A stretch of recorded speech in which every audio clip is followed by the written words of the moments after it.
everyone, to the Owner's Origin podcast here, brought to you by the Economic Alliance Houston Port Region. My name is Steve Cody, and my guest here today is Danny Earp.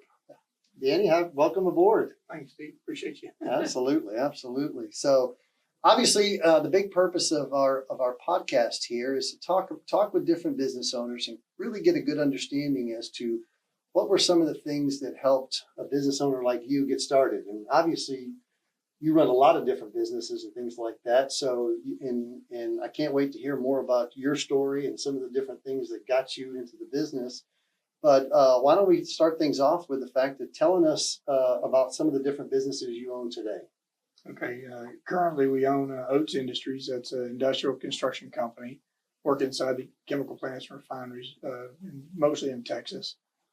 We have Gene Construction, which we just recently acquired about a year and a half ago, I guess maybe 2 years ago.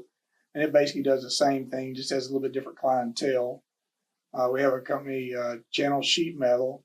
It's a company we acquired a few years back, and it was fixing to close, and we saw an opportunity, and so we started back up. And it's a basically custom fabrication facility. You know, if you need anything fabbed out of metal, steel, whatever, they've got the shears, brakes, presses to do it. We have the Blast Bag Company, which is an invention that I did about 20 years ago. We manufacture and sell that product to the industry. Yeah. And then we have a feed store. I'm not sure if it qualifies. Yeah, absolutely. Anyway, it's more of a hobby than it is a business. So. well, hobbies usually mean it doesn't make money, right? Right. And everybody's got some of those too, right? Yeah, yeah. And you also have a little bit of real estate?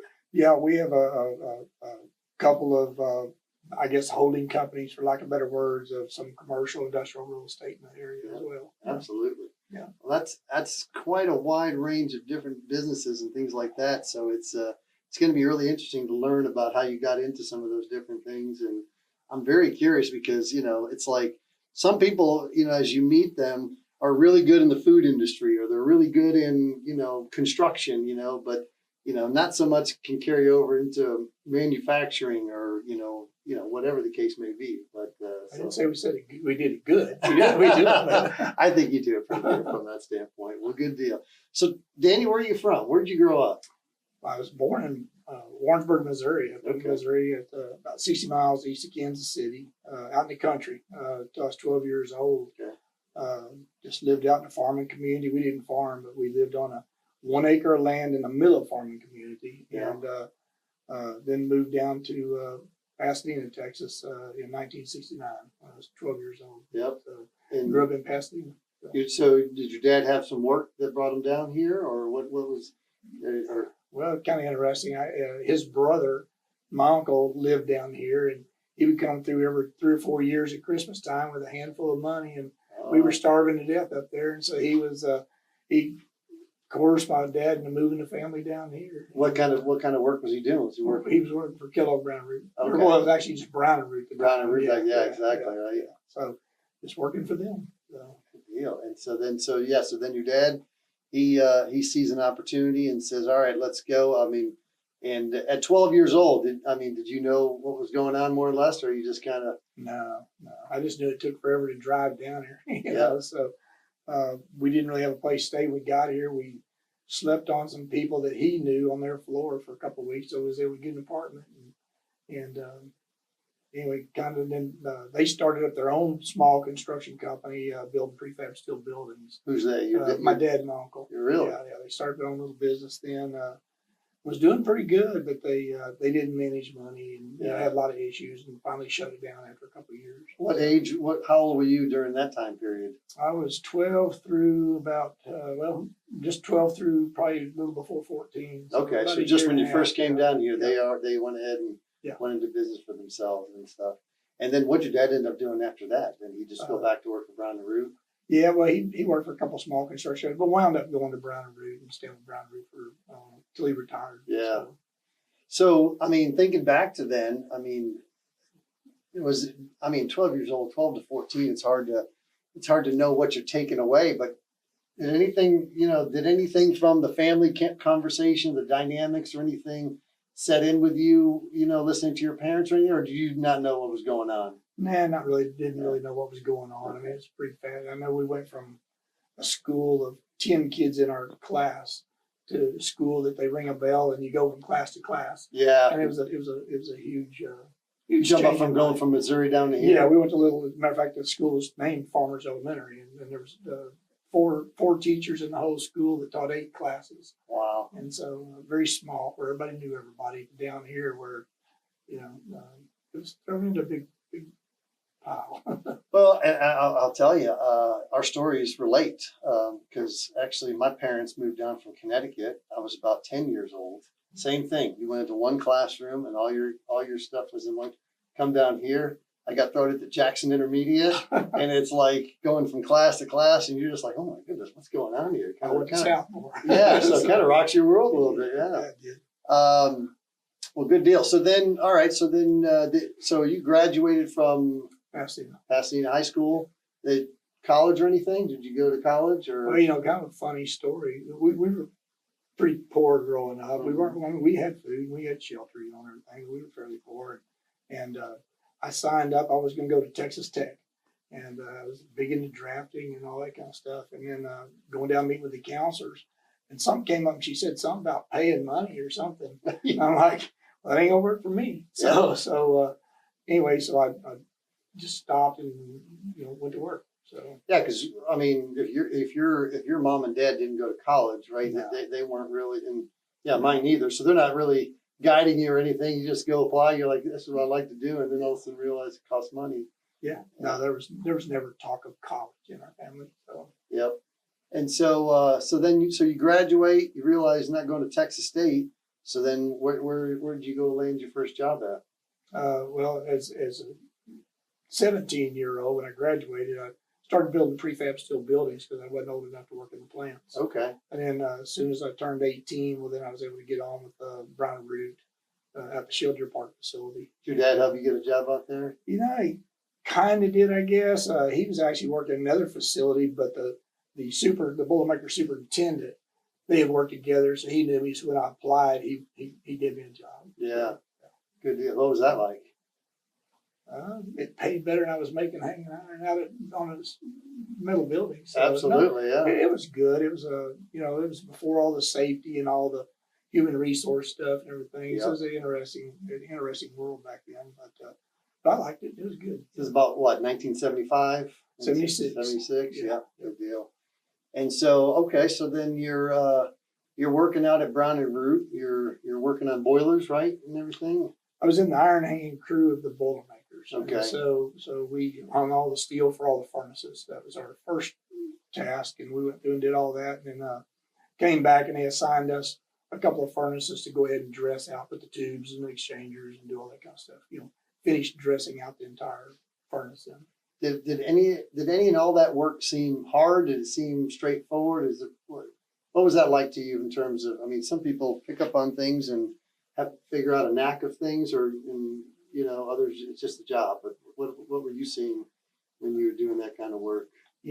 I like to work. I was working since I was a little over 13 years old. Didn't know nothing else, and so it was natural to me. I liked it. I enjoyed it. Yeah. And, I liked climbing the steel and hanging up there and doing stupid stuff. And like you say, there's no safety as much as no. We didn't have no safety belts or anything like that. Yeah. Matter of fact, back then, if you tied off, you were a sissy. Oh yeah. So, oh wow. Yeah, quite the difference in nowadays, right? A whole different world. Siblings? Do you got any siblings? Where do you rank in the group of siblings? Okay, so I've got 4 sisters and 2 brothers, and I have 2 older sisters, and I'm the oldest son. Oh, okay, good deal. How does that dynamic play with 2 older sisters and being the oldest son? I mean, we kind of grew up being out in the country. It's kind of like old school. First son is kind of next in line after dad. And I think take care of the household, right? Yeah, it kind of just kind of transferred down through the family. They kind of, if I say it, it's kind of the way it's going to go. Dad's gone, and anyway, I mean, but we all get along great. We have no issues between the members. So.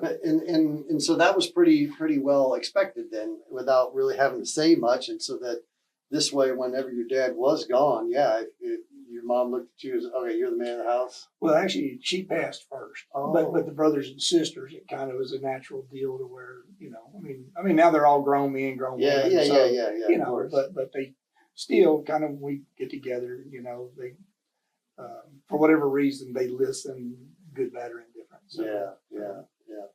That was your dad a disciplinarian? Was he totally the opposite. really easy going? Well, he didn't really. I don't think he ever disciplined not one kid in the house. Really? Yeah.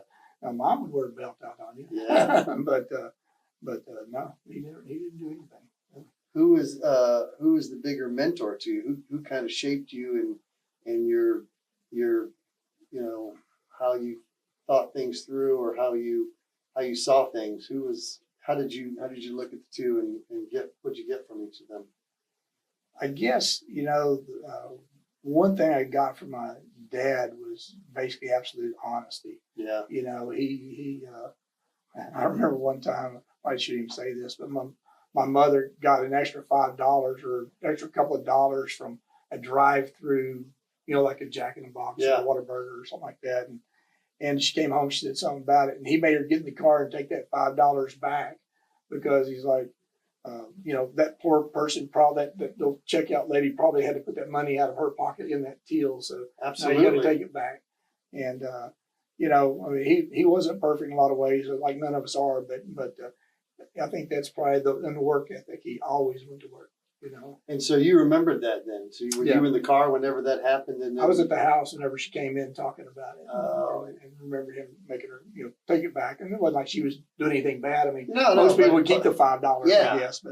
But still, I can see how that carries over, because I mean, any of us, as your kid, especially, you find something, hey, somebody dropped a quarter, right, or whatever, or you see it fall out of somebody's pocket, and you pick it up and you think, oh, too bad for them, right? But not your dad, right? You'd be like, hey, sir, you dropped this or something. Exactly. Like that. Yeah. Oh, yeah. I was very honest on that. So. And so was he always, like you said, always works and everything like that? So was he most of the time? He was gone a lot. Yeah. Yeah, he was gone a lot. Yeah. And how old was your mom how old were you when your mom passed? Oh, shoot. That was in 99. So. Oh, okay. So I was, I don't know, I was in my early 40s, 41.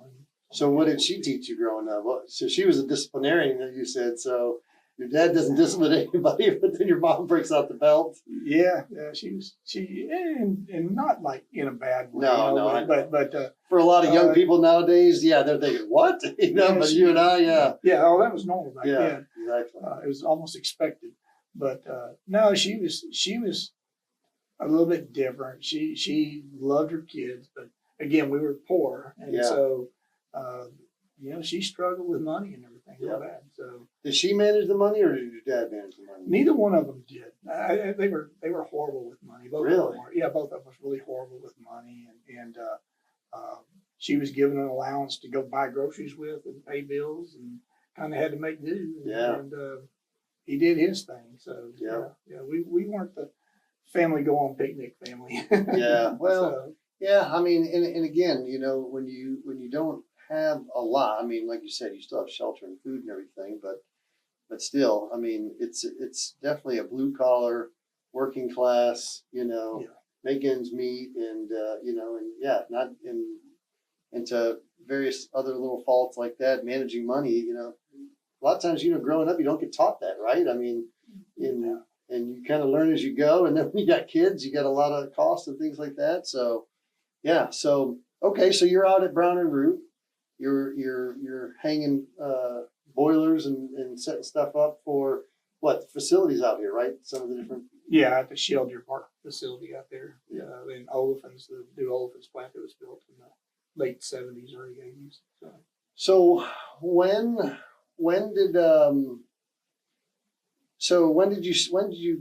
did something trigger you about starting a business? After I got married. Okay. Jeannie and I got married in 1980. We were, I guess we were about 22 years old, I think, at the time. And we got married. We didn't want to live in an apartment.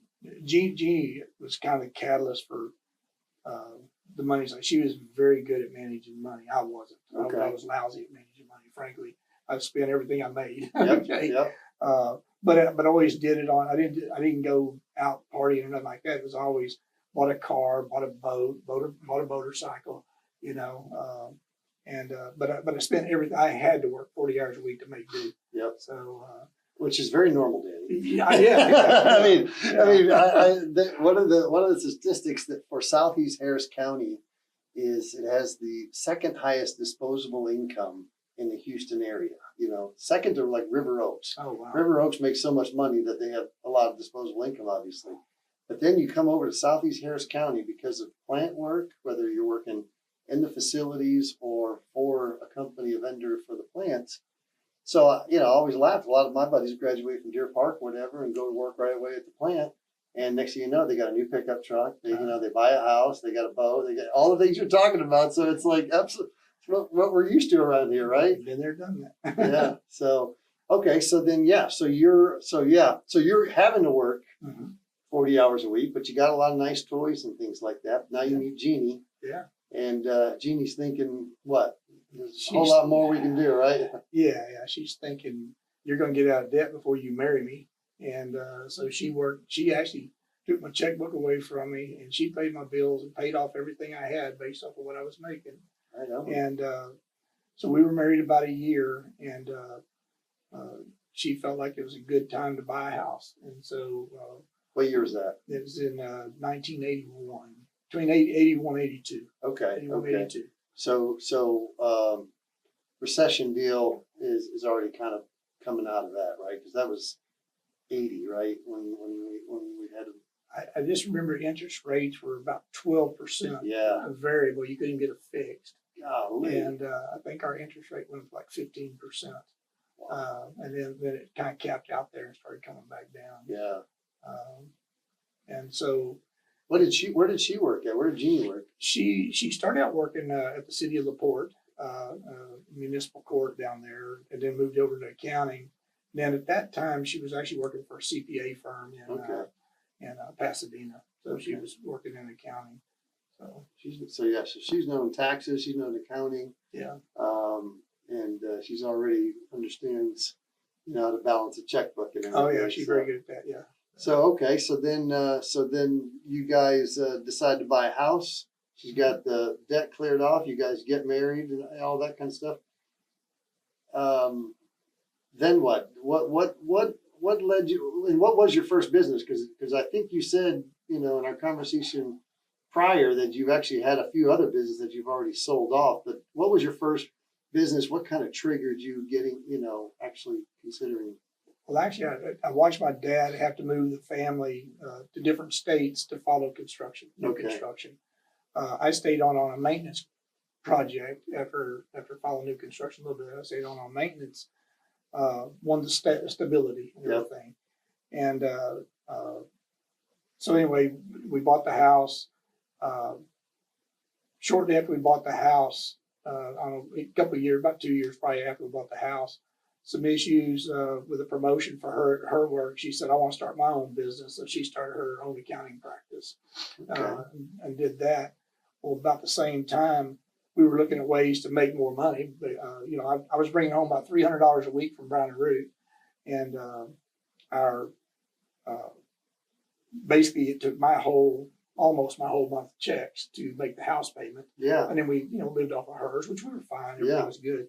But, want to make more money, and so actually I just one day was thinking, how can I make more money? And I said, you know what, I can build carports and patios, and out of metal, and so I just started telling people, hey, if you need a carport or patio, I can build it for you.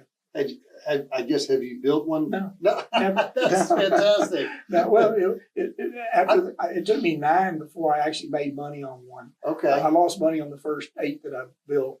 But how were they quality-wise and everything? Really good? Oh, they were good. Yeah. I mean, I kind of studied up on what I needed to do and had there's a local manufacturer and they showed me how to put them together. And just kind of figured it out from there. So. I guess if you've already built some prefab metal buildings, then, and then if somebody, so were they, did you buy them and assemble them, or did you have to design it and then go to them and tell them what you needed? Design it and go to them and tell them. But back then we pull permits and all. I mean, you know, you No, gotta remember it was a no, long no. time ago. So I'm just thinking from the perspective of, saying you can do something. It's one thing if it's a pre-assembled, you need to pre-assemble it, and it's already built with its pieces, like a right. built to order, whatever. But no, you're talking about saying, all right, you need it. You go over to somebody's house, look at it, measure it, figure out what's needed, listen to them in terms of what they want or like, and then that's what I did. Yeah. Yeah. So had a little. Actually had an Atari 400 computer. I remember that. I remember that. Absolutely. Okay. Well, I learned how to program a little bit in that little basic language they had. And I had 4 different models of carports or patios you could have. And so I wrote a little program where all I had to do was put the size in, the length and the width, and it would spit out exactly all the cut lengths that I needed. And so I would just order the lengths, cut to the lengths I needed and tell them what to cut. And then I'd go out and I would assemble it then. So basically going back, that if money wasn't an option, you would have gone to Texas Tech and you would have pursued drafting, architecture, engineering, something like that. So that's what I had my sights set on. And that's really interesting because like a lot of people just immediately categorize somebody in terms of where'd you go to school at? What does your ring say? And all this kind of stuff. But I work and know so many different people that didn't go to college and are brilliant, smart. I mean, they figure things out. They solve problems. They build things.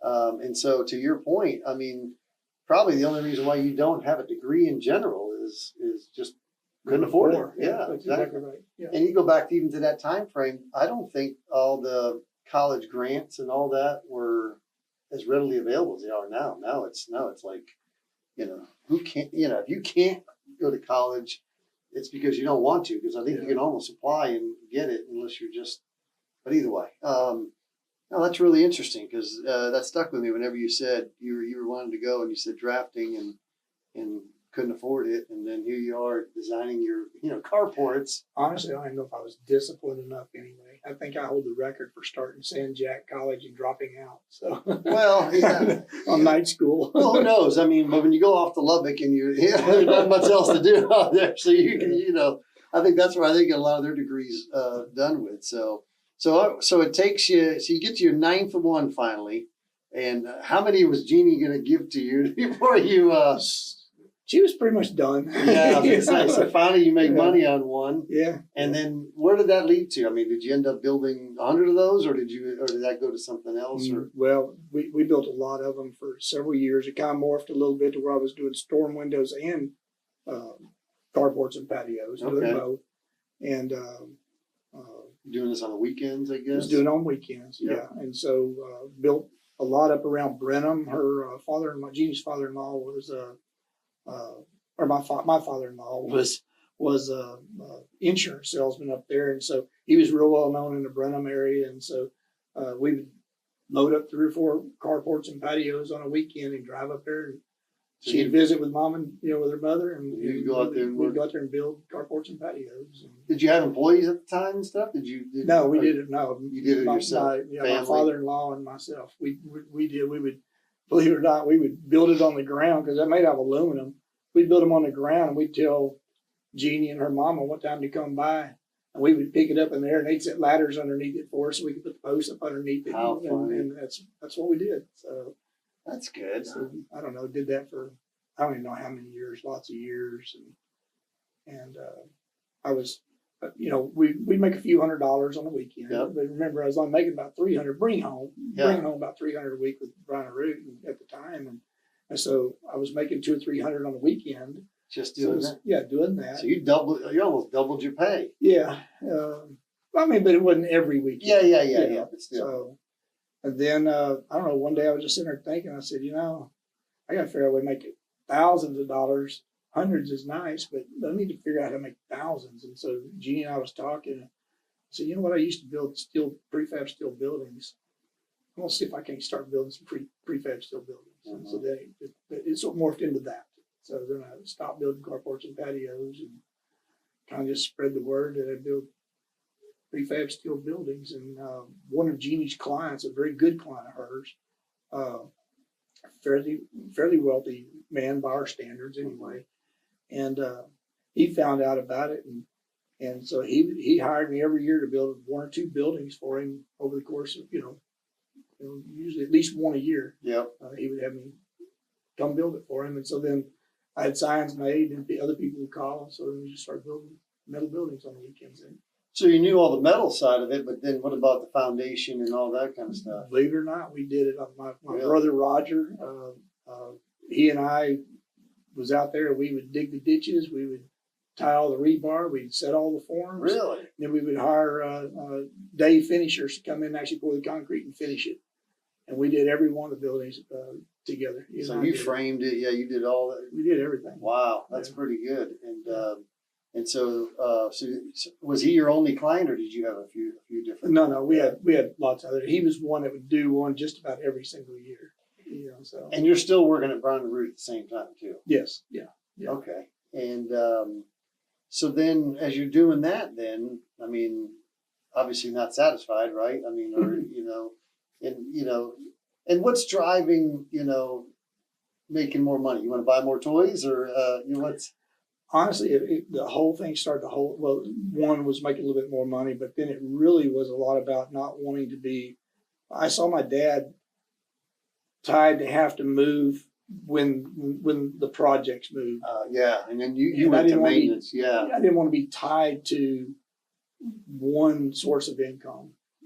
I want to have flexibility and diversify a little bit. Diversify, yeah. That's smart. Have something to fall back on. Absolutely. Yeah. So because if something happens with Brown and Root, at least you've got some cash, and all of a sudden you got the whole week freed up. Yep. You can scramble to do more work. And so, well, then at what point are you working to where Brown and Root is no longer an option, or what falls in between there in that case? I mean, you've now gone from carports to building metal buildings, still working at Brown and Root, making more money, but what comes in line next? Well, I actually got, at a point in my career, I actually got in line and made some very nice promotions within Brown and Root, and I was a site manager out at Shelter Park at the end, and so in building the steel buildings on the weekends. Mm-hmm. The guy I told you about that give me one every year to build for him. He wanted me to build him a new fabrication facility because he had a construction company also. He wanted me to build him a new fabrication facility, and he always let me use his little crane draught to hang all the steel with. Yeah. And so I took the job. We poured the concrete. We get the steel out there. We start to hang the steel, only to realize that his draught doesn't reach as high as it needs to reach to hang the steel. So he always paid me in advance, 100% advance. When I was Really? the price of the building and the concrete, he just got a check right then and paid me for it. And so I wasn't going to go back to him and tell him I was too stupid to realize that that his crane wouldn't reach as high as it needed to reach. So I told Jeannie, I said, man, I got to find a crane truck. I got to find something to hang this steel with. And we had several projects going by then anyway, and so I needed something better than just old gym pole trucks that I used anyway. And so Oates Industries had an old crane truck for sale over on Underwood, and I stopped in and made a deal with the owner of Oates, and that's kind of where everything started from there. So then you got and you bought that truck, and then you're able to finish that job. Yeah. And so then. So you finished that job. Is that obviously probably one of your biggest jobs you've done to date at that point, right? Yeah, it was. And so then what does that tell you then at that point? It's like, I mean, because now you got a good permission from a position at Brown and Root. Mm-hmm. You're making more than $300 a week, I'm sure. Oh yeah. By then I moved up a little bit. And, not much, but a little bit. But still, I mean, how do you measure the comfort of a secure job with a big company like Brown and Root? And this is promising, but what causes you to pull away, or to was it an opportunity, or did you just say, you know, what was the catalyst there, you know? And So Jeannie knew I always really in the back of my mind wanted my own company, and her and I talked about it a lot of times. so you already kind of were thinking about it and talking about it. Yeah, but but that's a big leap to go. Sure. I mean, you got steady income, like you said, and then, you step out there because, I saw that, yeah, this week you got lots of buildings to build or, several buildings to Yep. build, but then you may go a month or two before you get the next one. But what really happened though was, so the guy that owned Oates Industries that I purchased the crane truck from, about 6 months later, he called me just out of the blue, and he said, hey, how did a crane truck work out? And everything. Yeah. I said, well, I drove it about 2 miles, caught it on fire. It cost me $6,000 to get it fixed. And he goes, wow, I guess this is not a good time to talk to you then. I said, no, that's cool. So anyway, he said, would you like to buy my company? Really? Yeah. And so I said, I'm just an old Boilermaker. How did she? I can't afford to buy a company. And he said, no, come by and see me. And I said, there's no point because I can't buy your company. Yeah. And he insisted. He insisted on coming by. And so I said, okay. So I stopped by. We talked for a little while. He gave me his financials. He said, take them home and look them over and let's get back together. I hope you showed them to Jeannie, right? They were Greek to me. Yeah, I was gonna say. I couldn't read them. but that's really interesting. So going back a little bit too, then so you I guess casually with Jeannie are sitting there talking about what are you telling her? Because she kind of knows you like to have your own business. Are you just saying, I can do this, or do you want to do this, or kind of what's the behind the scenes conversation at that point? Or leading up to that, because like you said, you had mentioned she kind of knew you always wanted your own business. What was driving that? What were you saying privately to her that you were just these guys are idiots? I can do a better job. No, not really. Jeannie's real incredible behind the scenes motivator. Mm-hmm. But being my wife, that don't always go over well, right? No, yeah, exactly. Exactly. But she sees, so even back a little bit further on her was she could see me doing things I couldn't see me doing. I got you.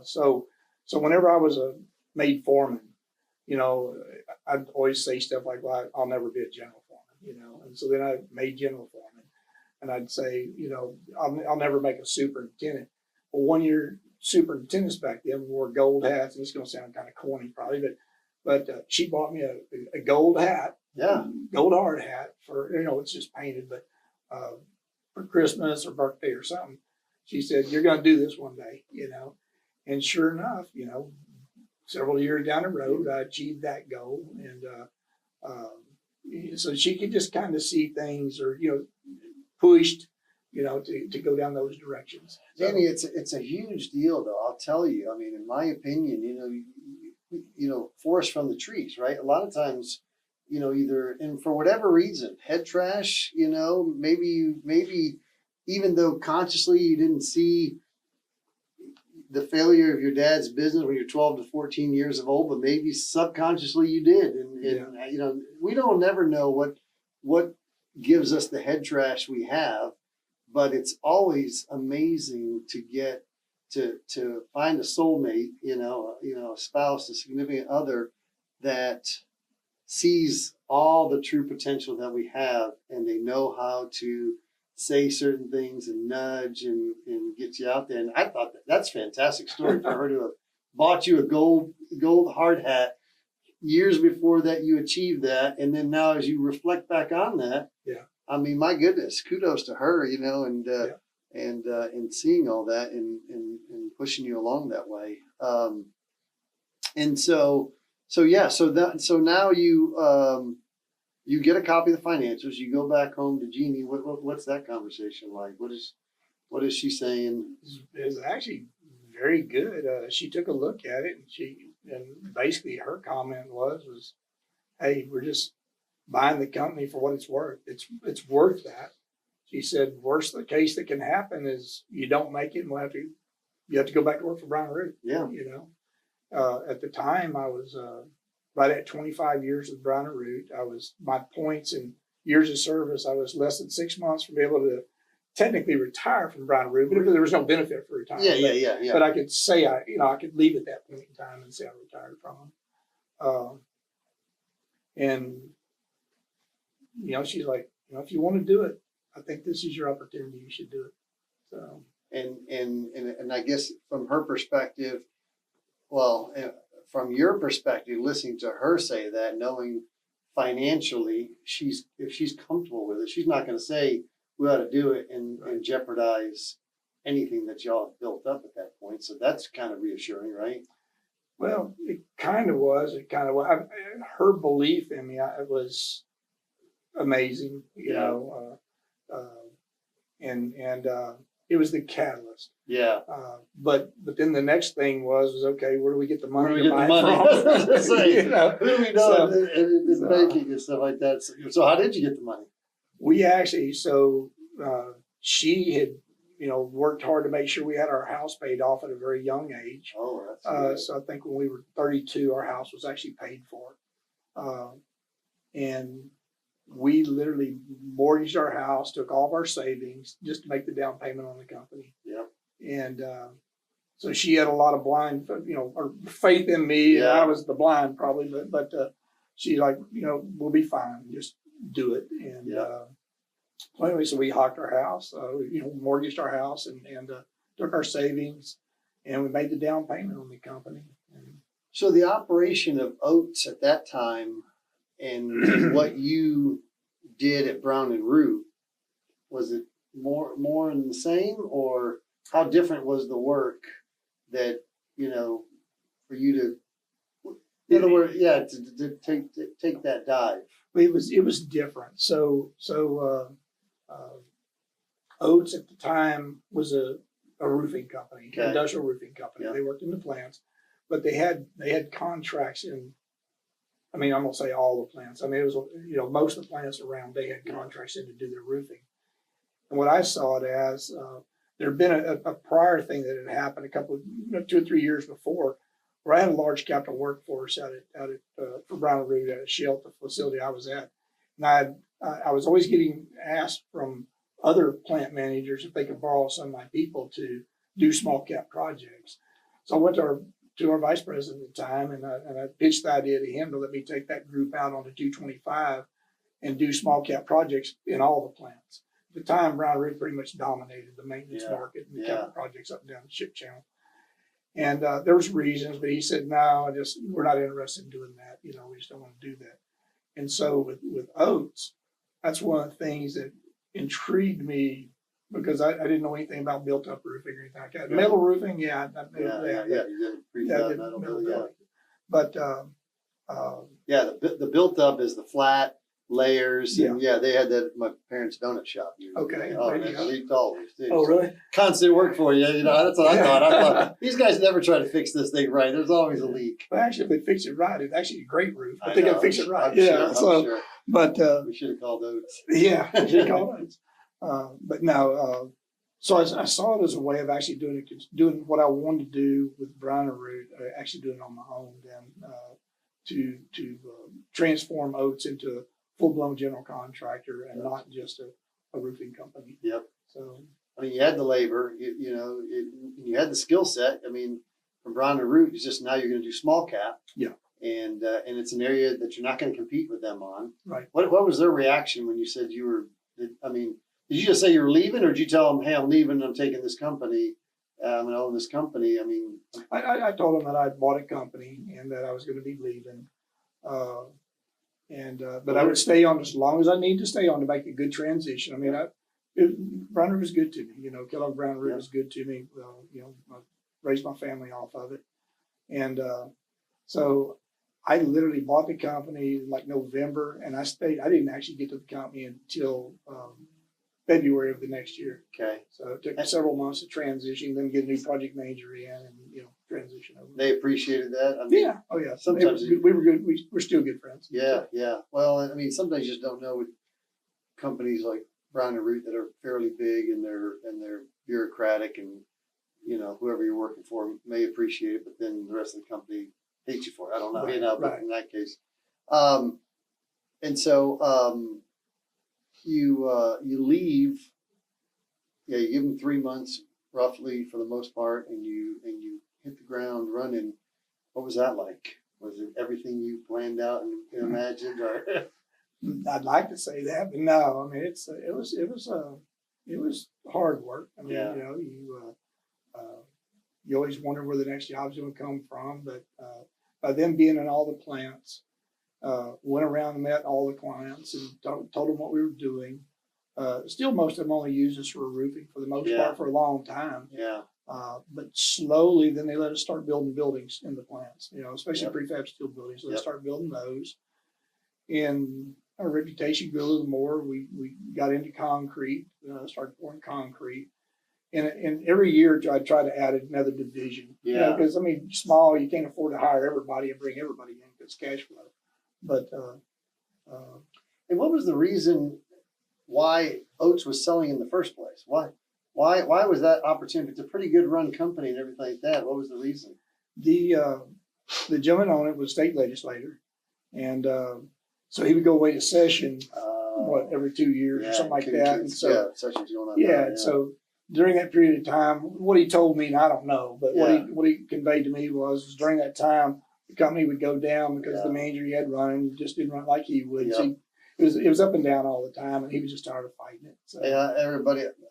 I just came back from the Capitol, and somebody met with Dennis Paul. Okay. He says, "You work in the legislature, it'll just run you out of business over time." And I thought, oh, that's pretty sad, but it sounds about right, because it takes so much time and dedication and energy to do that. So absolutely. Okay.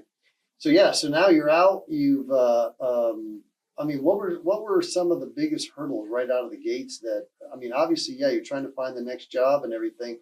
You've mortgaged the house. Do you have any cash you're sitting on to at least have some cushion, or are you really panicking and scrambling? Obviously, you have a certain amount of roofing business consistently going, I guess. Yeah, it was interesting. In looking back, so Jeannie, knowing business, because I mean she's an accountant, and she had 100+ clients of her own, and she took care of all small business people and everything. So she understood business real well. Thank God, because I did not. Yeah. I work hard. When it comes to the finance side, it's strictly her. And still today, it's still her. Although she's taught me a little bit. Okay? But so we went out and got a $100,000 line of credit, which I like to choked on because I didn't understand what line of credit meant. I just thought I owed them $100,000. Yeah. And she assured me, no, this is what we need to do, and we'll take them. So my deal was, well, how do we get paid? How do we get our check? She said, I'm gonna set you up on a salary just like you were. Maybe not quite as much, but I'm gonna set you up on a weekly salary. You're getting a paycheck just like everybody else gets. And it's not your money. The company money is not your money. It's the company's money. Yep. And we're gonna run the business the way it's supposed to be ran. And that's what we did. And she just managed the finances. So I'd go out and get jobs. Of course, I had a couple of guys, working for us. We'd go out and get work and get it done and just go after more and more work. Are you working in the field at this time? Are you up on roofs? I'm visiting. I'm going. I went to roofing school for a couple of weeks to learn a little bit more about the technical side of it. But no, I would go out in the field. I was more estimating, and then I would go by and check on the jobs that I had sold or that we had going on. I was out in the field all the time, but I was either estimating or checking on jobs. Okay. So. Okay. And so Jeannie's got the financing. I mean, that's a hard work in terms of. I mean, I grew up in a family-owned business. My dad always said we're the last ones to get paid. So to Jeannie's point, you're an employee until the end of the year, and then at the end of the year, you sometimes got money, you sometimes don't. And so, but I'll tell you this: the construction world, financially, owning and running your own business and managing finances so that you don't take all the money when it's not yours before it's time is a hard thing to manage. And plus, you're solving every problem and every issue that there is, paying for everything. But But the construction world, where you got one job 70% done, another job 30% done, another job just starting, and having to fund and forecast the money and everything like that, Mhm. That's pretty impressive for her, to help be able to know that and to be able to help manage that, and so that you could just go out and sell work, right? Go out and sell work and make sure it gets done. We had a real good banking relationship. Not before we bought the company, Yeah, but when we bought the company, our banker and us clicked. yeah. It just clicked. We was looking for a banker, found one. Community banker. Yeah, he was a local banker, and Jeannie understand the finances, and him understand the finances. They would sit me down. I'm going to say once a quarter, once every 6 months. It seemed like every other day, but it was but it was on a phone. And they would say, "Okay, what do you see in the next 6 months, or what do you see in the next year? Where are you going? What do you think you're going to be doing?" It's a guess, based on the momentum or lack of momentum or whatever. But I just remember sitting down with them. They go, "Okay, we got up your line of credit to $200,000." And I'm like, "No, you're not. No, we're not doing that." And they're like, "You just go get to work. We'll take care of this." Yeah, and you're sitting there. We had a lot of those conversations actually as our revenues grew, and as we needed more line of credit, to meet our cash flow needs and everything. But if it hadn't been for her and because she knew, I mean, I'd have been broke a long time ago. But the also the banker, I'd tell anybody, make sure you know your banker, and your banker knows you. Yeah, I agree. And it's interesting, like what you were saying before, when you first started, you were in debt. I'm talking about starting career, you're working, you're making money and you're spending it all, and you're in debt. To now the point where you don't even want to go in debt. We're going to up your line of credit $200,000. No, you're not. So she's got you pretty well trained in terms of at least that concept. But obviously, running a business, no, you got to have working capital. You got to be able to extend and then otherwise you're not going to be able to. I mean, unless you're just very cash rich. Yeah. To be able to fund yourself. Yeah, not everybody's that way, at least early on. So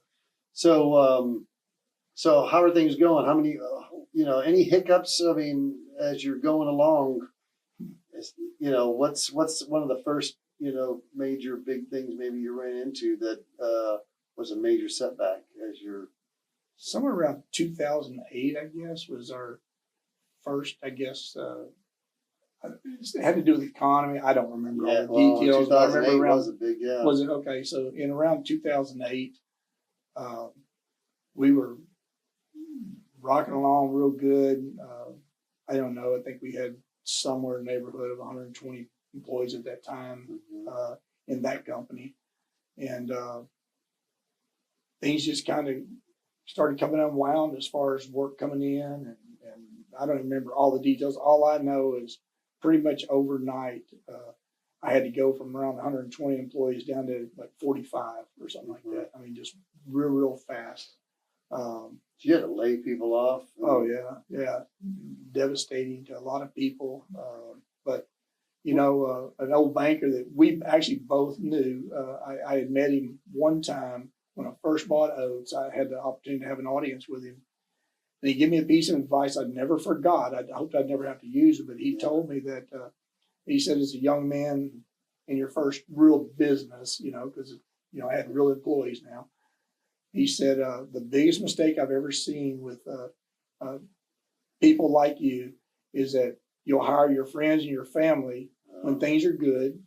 And he said, but when things get tough, you don't want to let them go. You try to hang on to them. You wind up bankrupting the company. He said, I've seen it happen over and over and over again. He said, so I'm going to tell you, from my experience, lay your friends and lay your family off, save the company. And when the company comes back, hire them back and give them a job back. But do not hang on to them and lose the company. And those words echoed in my mind in 2008 really hard.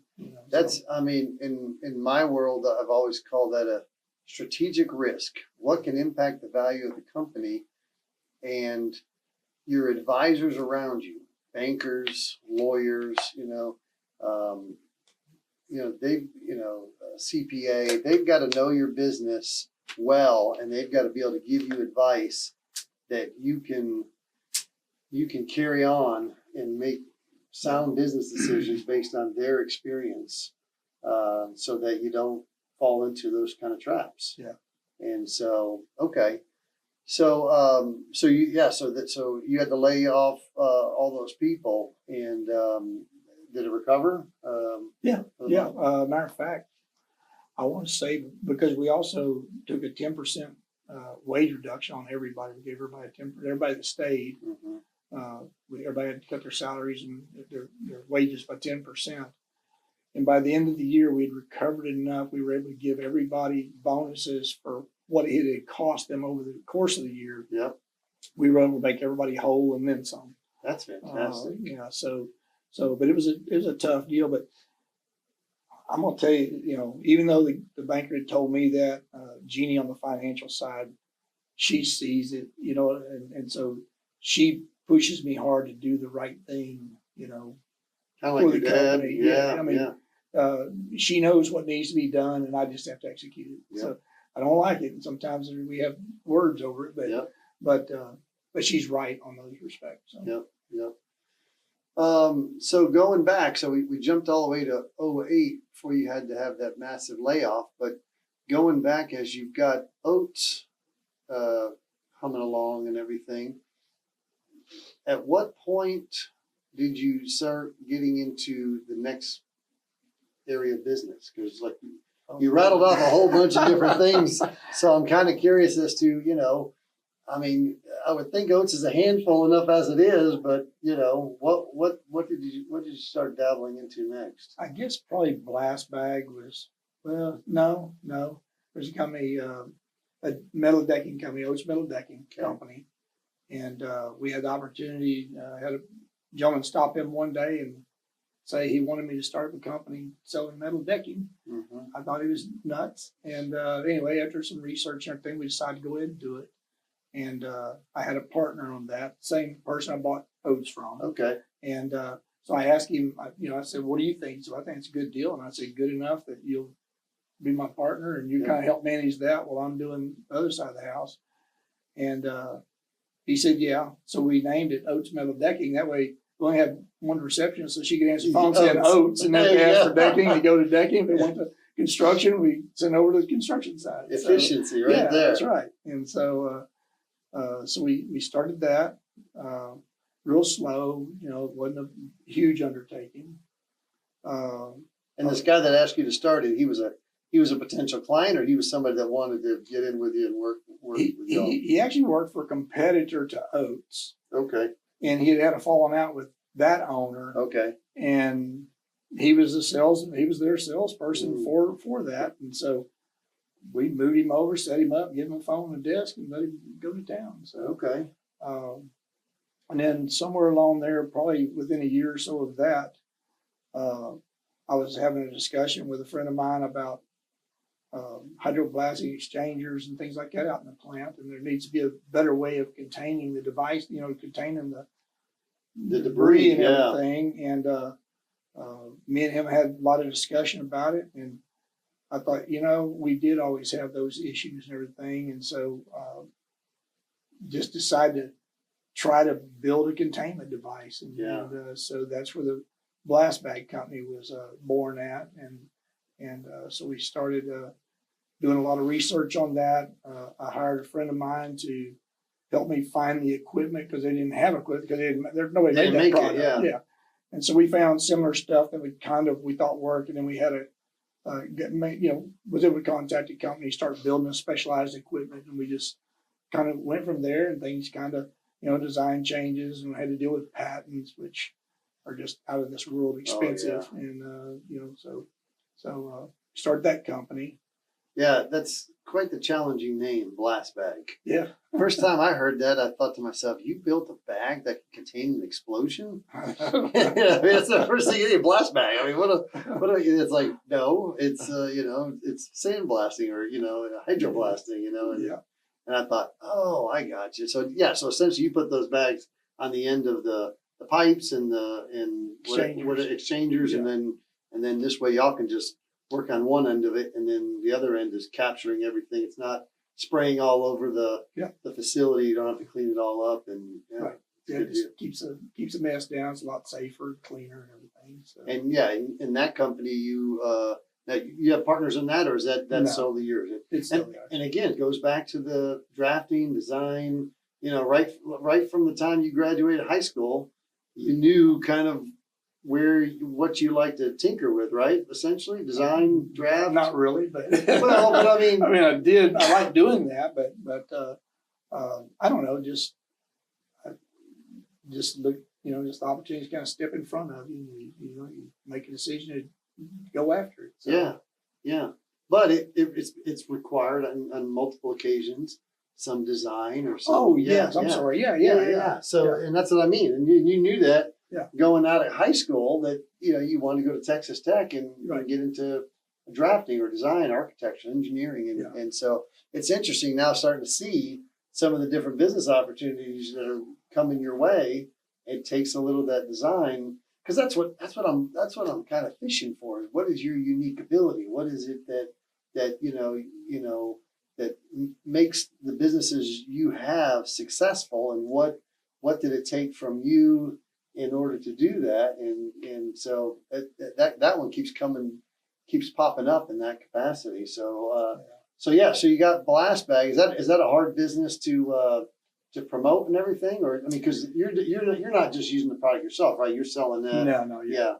No, it's sold to the plants or the hydroblast companies.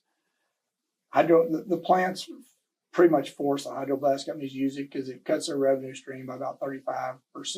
Yeah. But when they use it, because they don't get to clean up the mess that's made. Yeah.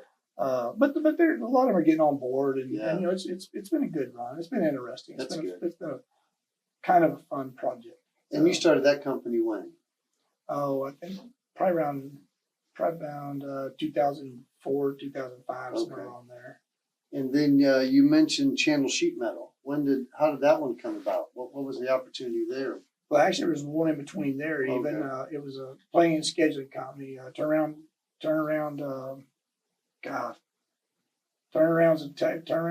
something of Texas. I can't remember the name now.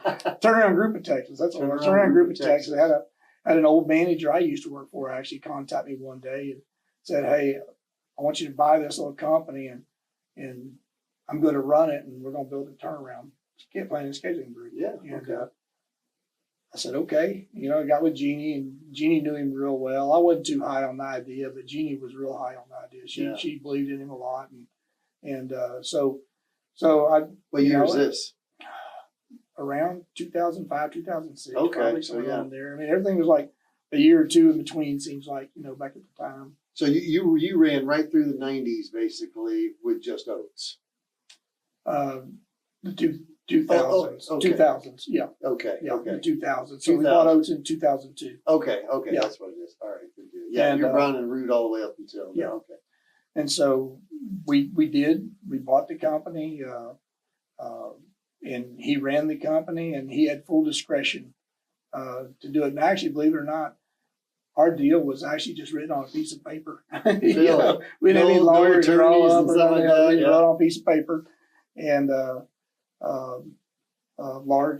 actually, Kellogg Brown Root bought us out about 2 or 3 years later. They bought that company. Yeah. Oh, that's fantastic. Yeah, and so anyway, they bought it, and then we which company was next? You asked about Channel Sheet Metal. Well, but what you guys built it up that good to where Brian Root saw it as a competitor? Actually, he did. I literally was silent partner. Were y'all 50-50? No, actually, Jeannie owned 80% and he owned 20%. Wow! But on the sale, we said that he would get 80% and we would take 20% if we ever sold. And he had full discretion to sell it because all we did was fund the money for a short period of time. Yep. And then he had it after that. Yeah.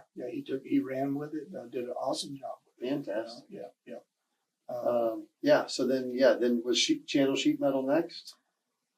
Well, it was along the way. Yeah, but Channel Sheet Metal, we've only had it for about 3 or 4 years, I guess. And we used them. We subcontracted to them to roll plate for us and bend things for us. Yeah. And my guys always told me, I'd never been there to their shop. I didn't even know where it was at, but they always told me if they get ready to sell, I think they're going to sell one day. You need to buy that company.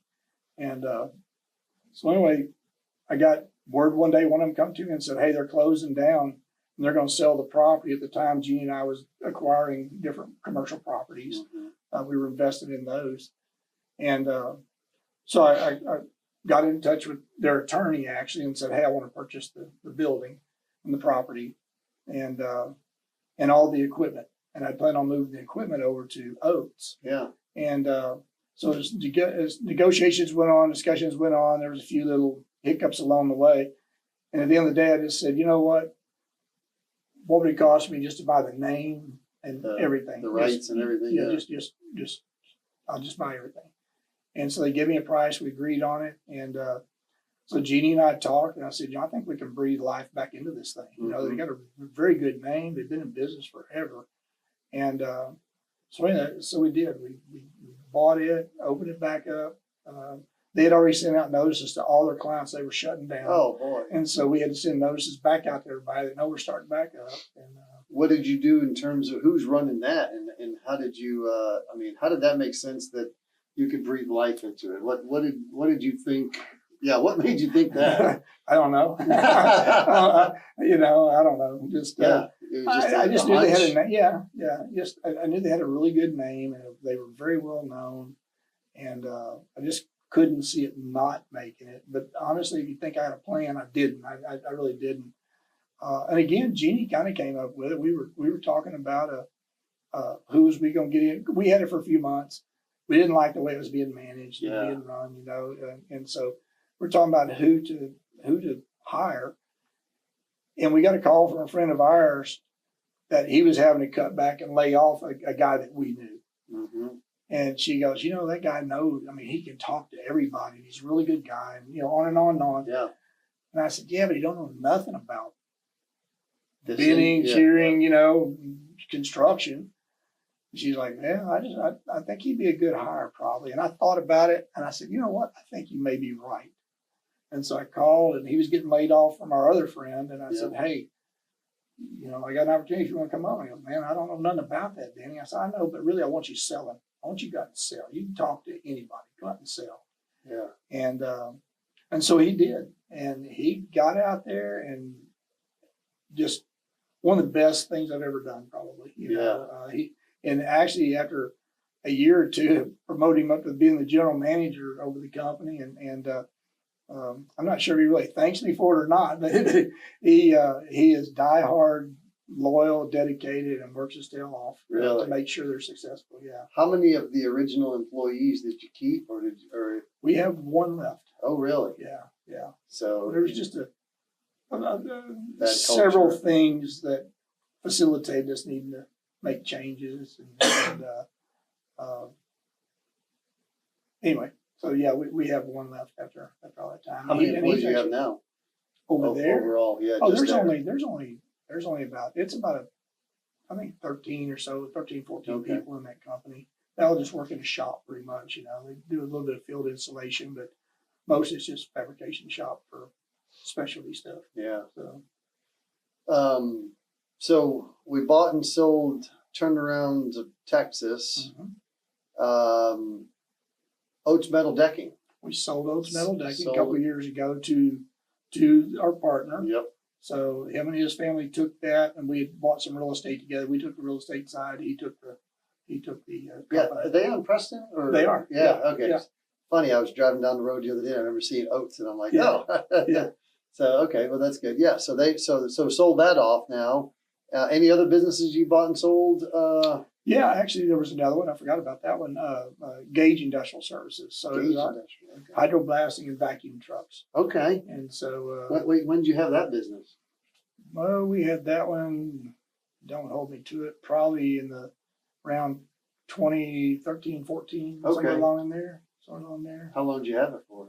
About 2 years. Okay. And then an investment group, South Carolina, someplace came in and wanted to buy it, and so and the guys we had that was running that company for us, they were wanting. I mean, they brought them in. They were wanting to sell to get some fast cash because I was going to give them part of any sale of the company. I You know, they gotcha. got part of the sale if we ever sold it. And I didn't run, I know about hydroblasting, vacuum trucks, but I don't know the market. Yeah. And so when they were wanting to sell, Jeannie and I just said, you know what, let's just sell it. We don't know anything about it anyway, Yeah. so we sold it.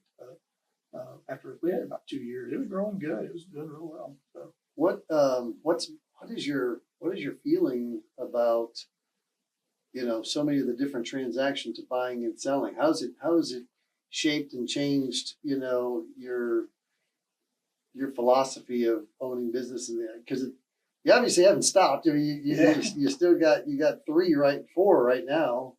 I don't know. I don't know if I really had a philosophy or anything. Every one of them's different. Yeah, Every single one of them's different. yeah, different opportunities.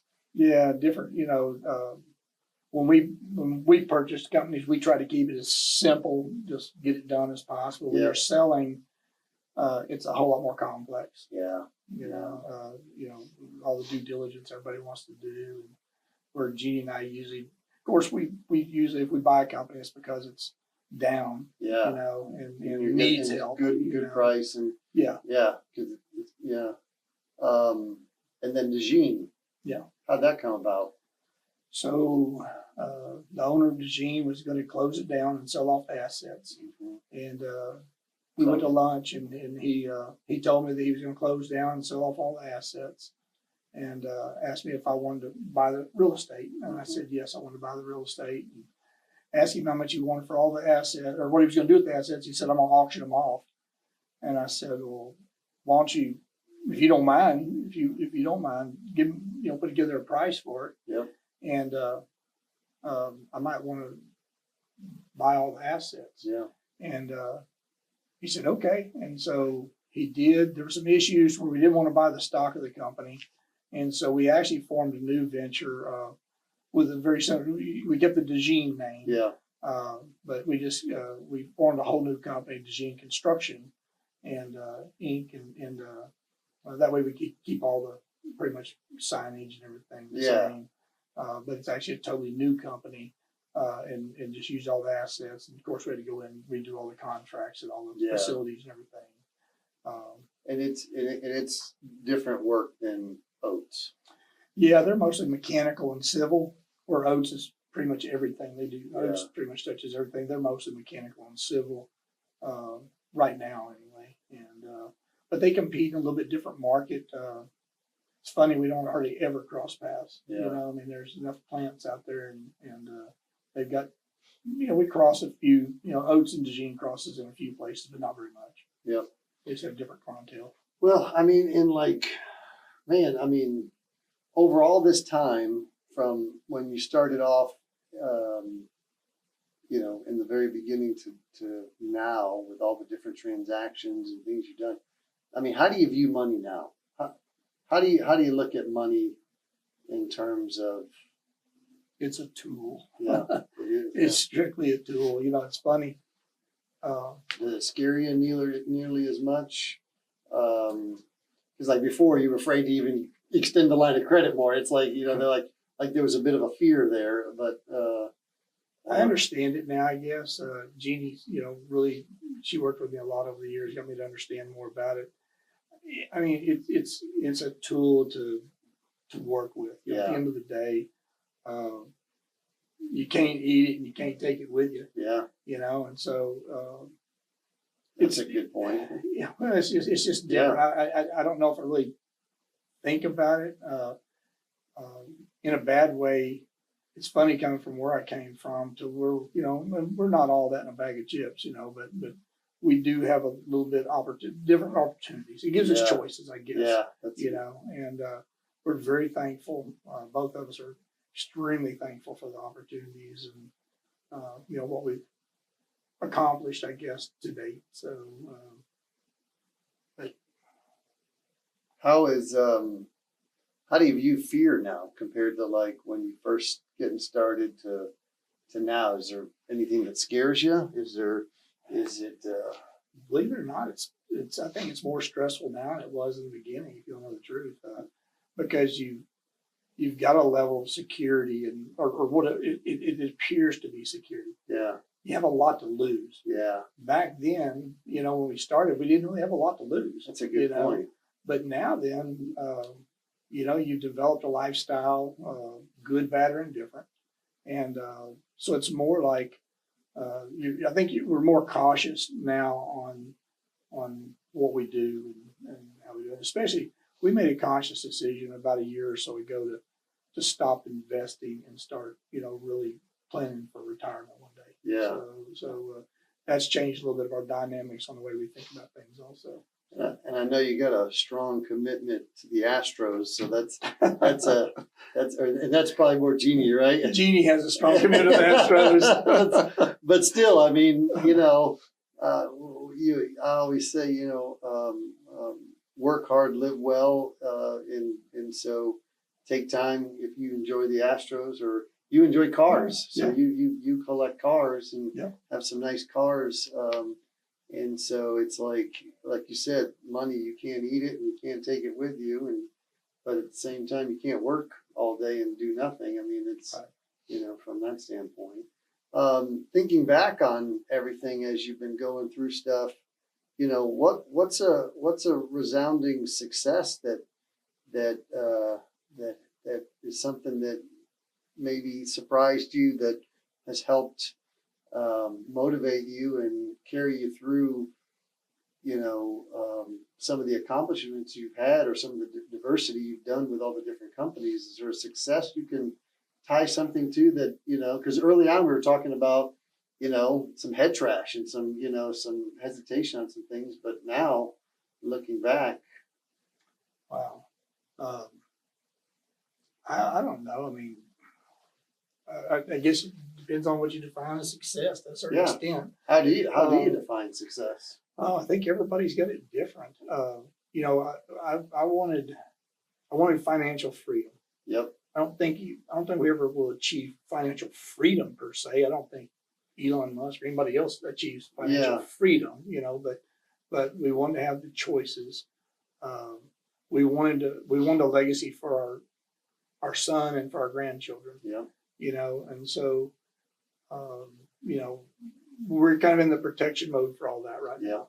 That's what we're looking towards. I mean, mortality is, it's real, and so I think, the older I get, the more I realize it, and we will make sure we're set up for that. Success is, to me, I would define, it's not even business. It's our son, going through school, not getting in trouble, being a good man, grandchildren kind of following in that suit, daughter-in-law, really good, the family, I think that's where I find my success at. The businesses, people say we're successful. Honestly, we don't, it doesn't even come into our understanding or whatever. I don't know if that makes sense or not. No. Well, what's interesting with what you're saying there, that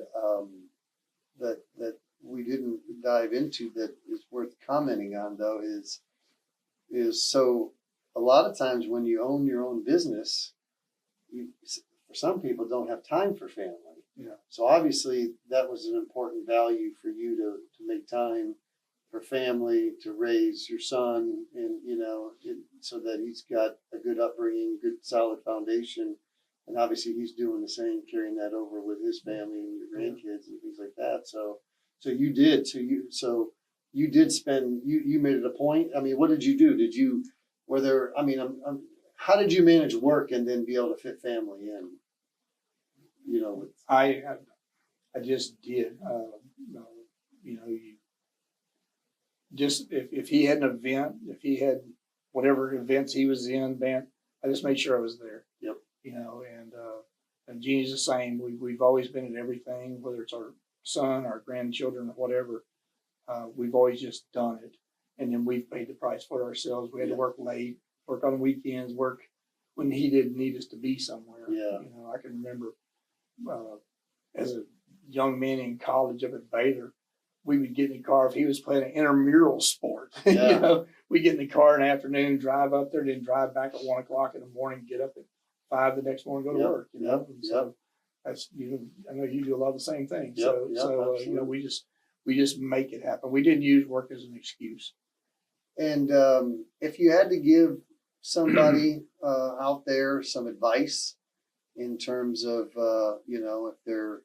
if they're interested in starting their own business, if they're contemplating it, or they feel that's something they should do, what are some? Is there any words of encouragement or advice that you give from somebody that owns multiple businesses and has ventured off into unknown territory? Besides run? No, I think the one thing that I've said it a bunch of times to people I know and that people talk to me about different things is prepare yourself for opportunity. Because just like with me, I didn't plan to go buy the company. The opportunity presented itself, and because we get unknowingly prepared, we were able to take advantage of the opportunity. And I think that's the biggest tragedy is whenever, somebody says they want to do something, but they don't prepare for it. Yeah. Then, what are you really doing? And so even unknowingly, so, by the grace of God, I had training at Brown and Root how to run construction projects. Yep. I had a wife, on the other hand, that was extremely good on the financial side, understanding finances, understanding business. So, I was very blessed in those respects, and then the other thing is commitment. We, and when we made the decision was made. Mm-hmm. Now, we were very blessed that it worked out, but whatever it took to make money, that's what we did. We just, matter of fact, we had to say at the company for many years that I'm the only one that can say no to a project. Yeah. Just because somebody else may not know how to do it, I may know how to do it. And but I would say, and be scared. You need to be scared. Scared to me is a motivator. Yeah. I wake up still every day. I'm scared every day. Yeah. Maybe not as much as I used to be, but I still am. Yep. And anyway, my big thing is just be prepared. So prepare yourself. Yeah. There was an old quote, I think, back in the day, and I think it was Vince Lombardi, who said 95% of opportunity requires effort. Yeah. And to your point, I mean, because so many people expect things to just fall in their lap. And to your point, and it's a very good point, it's a solid point from the standpoint that, and again, it goes back to the statistic that I've mentioned before. The statistics I found finished through 23, and I think 24, the numbers are creeping up a little bit, but it's roughly just under 7% of the U.S. population owns an established business. I think it's creeping up closer to 10% in 2024, but you've seen a lot more online influencers, podcasters, different things, where it doesn't cost as much. You don't have to buy a bunch of equipment and things to run your own business, but more people are being business owners. But still, 90 to 93% of the population is not. And so I've always said a business owner's cut from a different cloth. There's a different mindset. There's a first responder. Something bad happens, they're running towards the situation. Everybody else is running away. Right. Business owners, same thing. People can't handle, so many are get a paycheck every week and they couldn't function otherwise. Right. And so what you're saying is so true, because you've got to be prepared. You got to be able to handle the risk and take it on. And so I had a question I was going to ask you. Outside of all of this, I want to say what is your passion, but it's I mean, it seems like, I don't know, what if you had to ask, I have an idea, but what do what is your? I'm most passionate about my family, obviously. Yep. So that's my number one passion.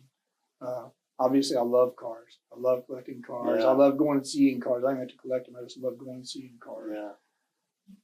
But I like the outdoors. I like going to the country, going up in the woods, and doing whatever. It doesn't matter. Just get out. Working outside or doing whatever. Just whatever. Get on a bulldozer or a tractor or 4-wheeler or whatever and just go out in the woods. Yeah. And that's that's heaven on earth to me. Because you're not solving all these big problems that Oh, come at you Lord. every single day regularly. Yeah. Yeah. Yeah. So, but yeah, that's kind of my world.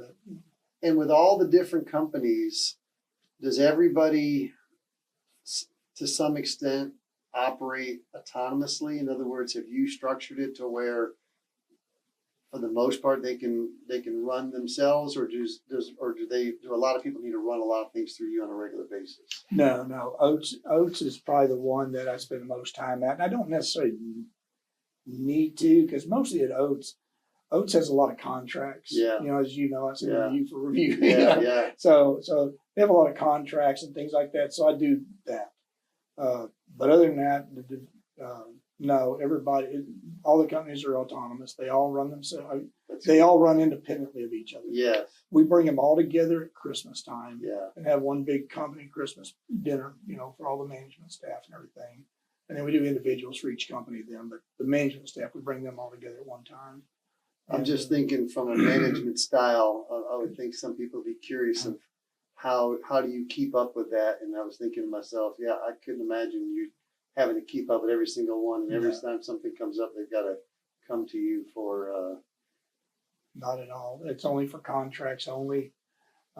They all know kind of what they need to do and where they're at. We get together once a month at each company and go over financials. Yep. That's the big thing that I guess that's my job, is keep to a pulse on. keep the financials going. And then my deal to them all is just be able to pass a red face test. Yeah. We all make bad decisions. I make a lot of bad decisions, but at the end of the day, just be able to pass a red face test as to why you made a decision to do that. Yep. And to keep plodding forward. Another thing I say all the time is, if you got a plan and you plan on building it this way or doing whatever, and you see you can't get there, something happens, then make a decision and change it. Don't just stop and sit there.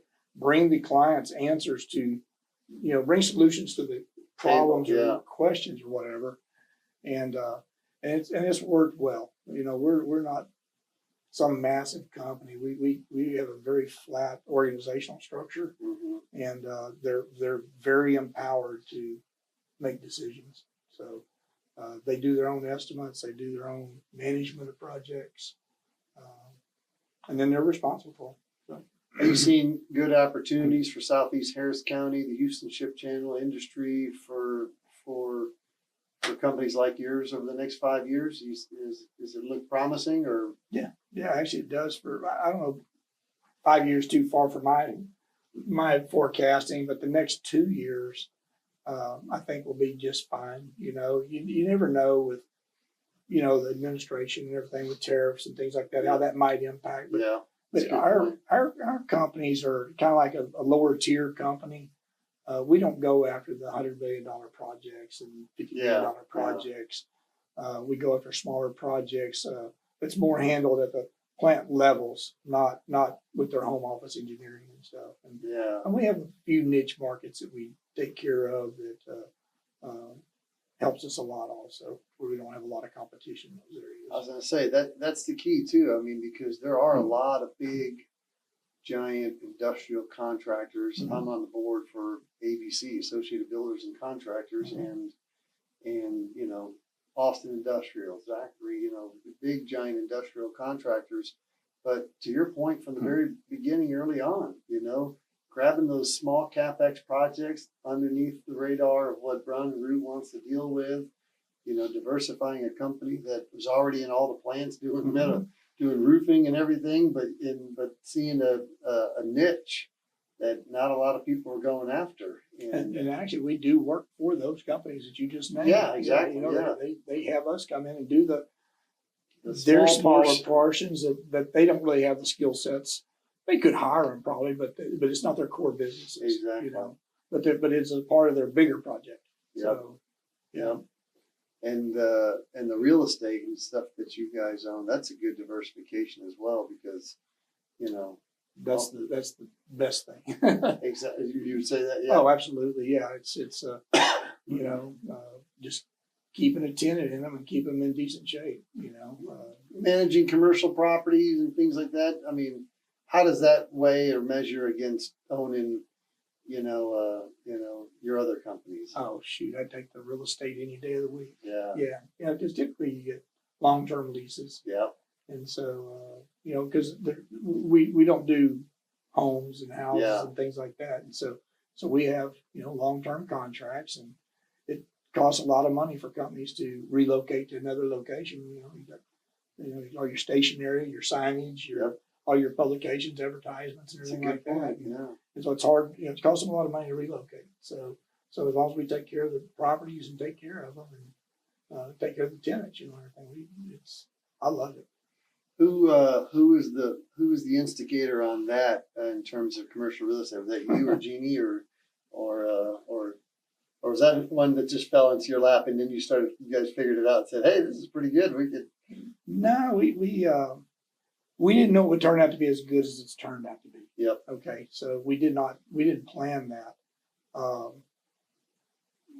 When we bought Oates, the owner we bought it from also owned the building we leased, and he gave me a real discounted lease rate for the first 3 years. Yep. And so he wanted me out of that building as fast as he could get me out. And so he encouraged me to build my own facility, and that would be a great investment for retirement. That's what he told me. And I said, you're right. And so we did. We jumped out there. In 2006, we moved into our facility we're at now. Yep. We built that facility. And along the way, there were some issues with my neighbor next door where we're at. Yeah. And so out of frustration, we bought the property next to us. And we were very blessed that a company came to us and said, hey, we'd like to be located right there. Would you build a building and we'll lease it from you? Yeah. And so I did a build to suit Yeah. for them. And that was the beginning of our real estate marketing then. And so we liked that. And so then we built another one and then acquired one or two that we just drive down the street and see a sign up and like, hey, that would be a good property to own. And then as we grew that a little bit, our real estate, we got a real estate agent that we met and we really liked. And so she asked us, hey, what do y'all like? And so we give her the parameters, kind of like what we like. We don't want the 100,000 square foot buildings. We want the smaller footprint. And she said, okay. So every time she ran across one that fit that description, she would call me and say, hey, got one over here. You interested? Yeah. And that's how it grew. And we just kept reinvesting. We were huge on, you could probably tell with all the other companies we built and everything else, we had to keep reinvesting our money into all those other companies. Yeah. We didn't go out and buy airplanes and things like that. Yeah. We reinvested in ourselves. And so, that's definitely, and that's not going anywhere. The Houston Ship Channel's doing well. Vendors need to come in and set up and support industry and everything like that. And so it's fantastic. Well, any parting words, any final thing, any stories we missed that are helpful for those that are listening that would need a little guidance in owning their own business? I don't know though. I've had the opportunity with a few people, always come and want to know, hey, how did you do this? Or how can I do this? I think the biggest thing that I see is everybody wants to do it. Some people are even prepared to do it, but they're so scared. Yeah. As we were, or as I was, but I would say in most cases, I think you can always go back to what you were doing. Yep. As long as you don't just go off and get crazy and go off the deep end on, or burn the bridge. You didn't burn the burn bridge. a bridge. Yeah, there you go. I stayed for months after we bought our company to make sure they had a good transition. And they were a very good client. Brian Root gave me work, And so, but yeah, just, if you truly believe it, then you got to go for it. You'll never know otherwise. Yep.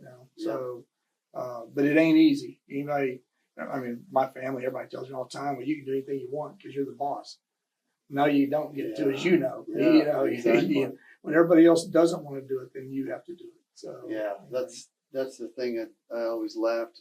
That was, I think, my dad's proudest moment. I think I was 16 years old, and I'm like, hey, mom and dad are always talking at the table about this, that, and the other, and paid for this and bought this. And I'm like, hey, are we the last ones to get paid in this deal?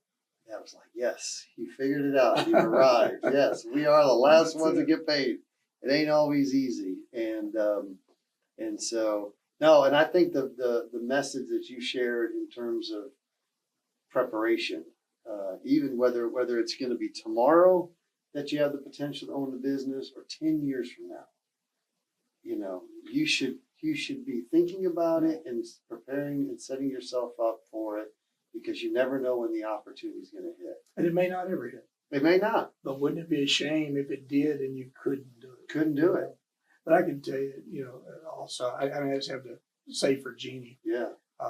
Her financial knowledge in a business period is invaluable. Yeah. And so as just a Boilermaker, Yeah. okay, you have to surround yourself with somebody that does know. It doesn't have to be your wife, but you Yep. need to find somebody that knows finances, or you will not make it. I mean, if you do, it's just going to be Luck, more yeah. luck than anything Yeah. else. So, but I would strongly, recommend, as I am right now. I'm actually dealing with some guys right now, working with them, and I've told them, man, make a relationship with the banker. Yeah. Get a banker. Always used to say get naked with them, but you have to be careful with the women. You don't say that for them. But anyway, But there is that book, yeah. book, Getting Naked. Yeah. Oh, is there? Yeah, Okay. there is a book, Okay. getting in just disclosing and sharing. Yeah, be open so Yeah. you can get good, honest feedback back. Yeah. Because like you said, well, I go about the forest. Sometimes you're in so deep you can't see Yeah. out, and Jeannie could always see out. And she still does. She can, she'll tell me, hey, you need to fix this or stop that or whatever. So And that's something through my experience as well, working with business owners, that there's you know the industry you serve, the product or the service you provide. It takes expertise in that, and then there's finance. It's a three-legged stool that I've yet to meet really one person that can do all three. there you go. And that's what it boils down to. And I work with a lot of husband and wife, father, son, mother, daughter, brother, sister, whatever the combination is. And it can be split between two people, or if you got one individual and they hire a CFO and they've got but you're absolutely right. And, but Jeannie even provides an even more invaluable side of things in the very beginning, which was recognizing the fact that, you just needed the nudge, that you had what it took, all the years of moving up through Brown and Root and eventually running the business. And, and that's something worth knowing as well, because, you don't know sometimes. And if you don't know, you're not willing to take the chance. Yeah, and I think too, if you've got a significant other that is putting pressure on you about being worried about it, Yep. you may be too focused on that Yeah. and not focused over here where you need to be focused at. Yeah. And we always had discussions, but it was always, I know you can do it. Yep. I know you can make it happen. Yep. And so she had absolute way more confidence in me than I had in myself. I can tell you that. That's fantastic. Well, good deal. Well, thank you, Danny. I appreciate it. I think this was a great story. Great things to take away for a lot of aspiring business owners that are looking for an opportunity, or trying to figure out or get their footing in terms of what to look for, and how to prepare, just as you've said in your case. And so appreciate you coming out and spending this time to share that with everyone. Well, thanks. I enjoyed it, actually. Absolutely. Good Reliving my life. Yeah, no, congratulations to a lot of those successes. So thank you again, everybody, for joining us in the Owner Origins podcast, provided by the Economic Alliance Houston Port Region. And until next time.